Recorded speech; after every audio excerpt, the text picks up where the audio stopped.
पूर्व DIG Sanjay Ranjan AJSU party में शामिल हो गए, हमारे साथ है। सर, सबसे पहले बहुत बहुत बधाई पार्टी में शामिल होने के लिए। सवाल ये है कि प्रशासनिक जीवन से अब राजनीतिक जीवन में कदम रख रहे हैं, नया एक्सपीरियंस मिलेगा। हाँ, पुलिस की ज़िंदगी हमने गुजारी है।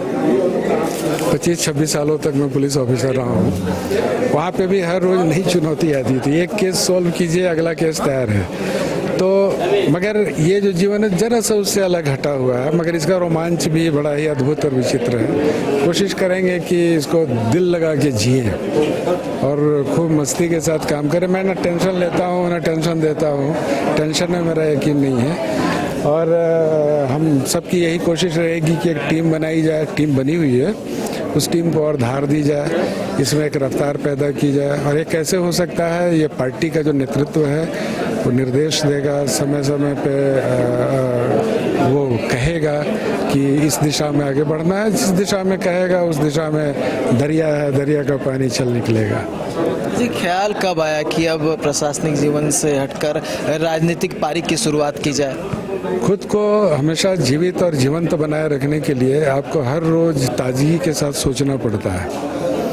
तो मन में ख्वाहिश बहुत पुरानी थी, मगर जब दायित्व से मुक्त हुआ तो उसके बाद लगा कि चलो घोड़े को राजनीति के दरिए में डालते हैं। अच्छा, आजसू पार्टी के बहुत सारे और भी पार्टियां हैं, आजसू पार्टी का ही ख्याल क्यों आया? क्योंकि इस पार्टी में एक यूथफुलनेस है, एक रवानगी है, यौवन है, रफ्तार है, सोचने की एक ज़बरदस्त कमिटमेंट है, और ये हमेशा युवाओं और महिलाओं को फोकस में रखता है, इसलिए। अच्छा, ये अभी राज्य की बात करें तो राज्य में युवाओं का मुद्दा जो है काफ़ी ज़ोर शोर से उठाया गया। बहुत सारे ऐसे मामले हैं जो उजागर हुआ, उसको देखते जो है आप क्या लगता है क्या होना चाहिए आजसू पार्टी की तरफ? आजसू पार्टी को किस ओर जाना चाहिए? क्या युवाओं का मुद्दा जो है वो प्रमुखता से रखना चाहिए, या फिर जिस तरह से आजसू पार्टी चल रहा है उसी तरह से चलना चाहिए? इसमें कोई संदेह नहीं है कि सरकार बमुश्किल वैकेंसीज क्रिएट कर पाती है, वैकेंसीज एडवर्टाइज करती है, और उसके लिए हज़ारों लाखों लड़के लोग अप्लाई करते हैं। लेकिन अगर प्रोसीजर में कोई त्रुटि हो जाए जिससे कि 4-5 साल की मेहनत, यानी 2-2.5-3 लाख लोगों जो 2-3 लाख युवा, मुझे आंकड़ा नहीं पता, मगर इतने युवाओं का 4-5 साल अगर एक त्रुटि के कारण नष्ट हो जाए, उनका भविष्य नष्ट हो जाता है। ऐसे में गहरा असंतोष उनके मन में आता है, उनके मन में विचलन आता है, और कई बार वो गलत रास्ते पे निकल पड़ते हैं। सरकार का पहला और आखिरी दायित्व क्या है? जनमानस में अपने प्रति भरोसा पैदा करना। भरोसा पैदा करने के कई उपाय हैं, उनमें से एक सबसे बड़ा उपाय ये है कि युवाओं को सही समय पर रोजगार दिया जाए। मुझे लगता है कि सरकार को इस तरफ बिल्कुल कठोर कदम उठाना चाहिए, और उनको चाहिए कि ये विश्लेषित करें और देखें कि कैसे त्रुटियां हो रही हैं।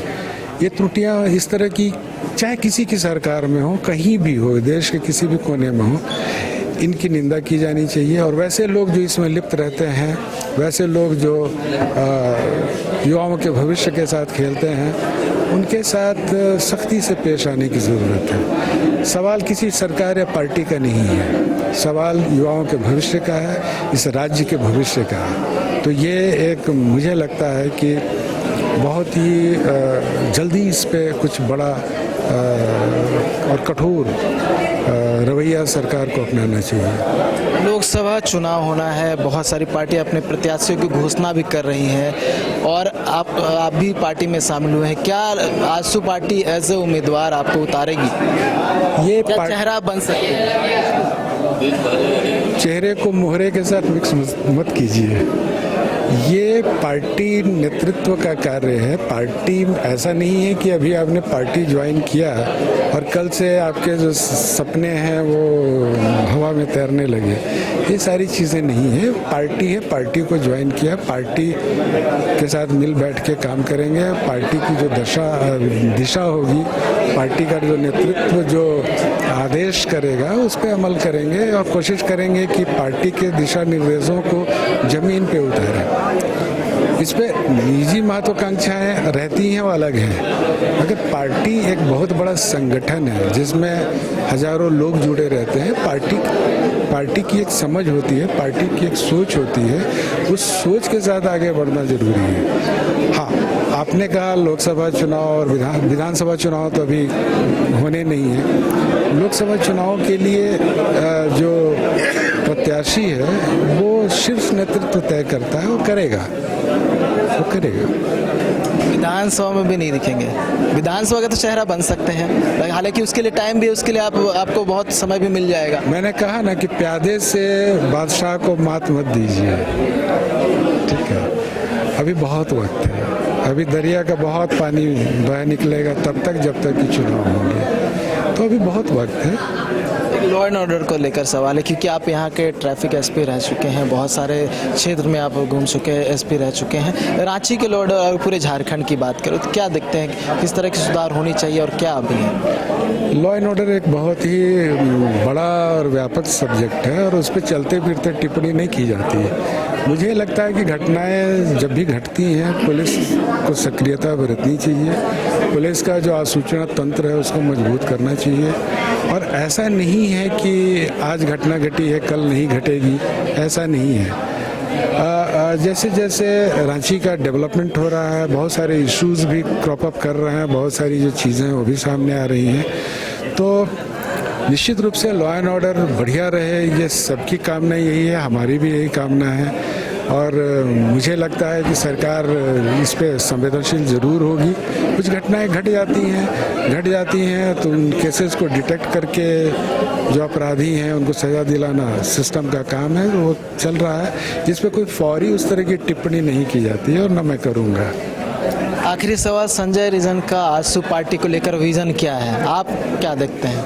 विजन स्पष्ट है। जो हमने कहा ना कि इस पार्टी का जो यूथफुलनेस है, जो इसकी जो जवानी है, इसमें जो पार्टी में जो रवानगी है, रफ्तार है, वो आकर्षित करती है। तो पार्टी के फोकस में युवा हैं, पार्टी के फोकस में महिलाएं हैं, पार्टी के फोकस में जो हमारे छात्र हैं वो हैं। तो निश्चित रूप से हम सब की ये कोशिश रहेगी, अब मैं चूँकि इसका हिस्सा हूँ तो हम सब की यही कोशिश रहेगी कि पार्टी की जो ये नियत है, पार्टी का ये जो कमिटमेंट है उसको रफ्तार दी जाए और हम लोग देंगे। Thank you. ये थे संजय रंजन जो कि आज आजसू पार्टी में शामिल हो गए हैं और इनका विज़न है कि जिस तरह से आजसू पार्टी युवाओं को साथ लेकर चल रही है और उसी प्रकार से आगे भी चलते रहे, यही इनका विज़न है। और महिलाएं भी जो है वो भी आजसू पार्टी से जुड़ रही है और कहीं ना कहीं लगाव भी है और इनका भी विज़न उसी को लेकर है। न्यूज़ बाइस्कोप के लिए कारुसा नूतन के साथ नीरज कुमार, रांची। धनबाद और गिरडी का सबसे बड़ा डायग्नोस्टिक सेंटर आविष्कार डायग्नोस्टिक। यहाँ MRI 3 Tesla, fibroscan liver, CT scan 512 slice cardiac जैसी सारी जांच की सुविधा, पैथोलॉजी और एम्बुलेंस की भी सुविधा। बरगंडा गिरडी, बैंक मोड़ और सराय ठेला धनबाद। IIT जी नीट एस्पिरेंट्स के सपने को पंख देने आ गया है कंप्लीट सॉल्यूशन इंस्टीट्यूट। यहाँ है smart classroom, 1-to-1 doubt clearing session, ask the expert, video solution और भी बहुत कुछ। मतलब हम करेंगे आपको गाइड, बनेंगे आपके mentor. Foundation classes from class 6 onwards for your bright future. Visit complete solution institute.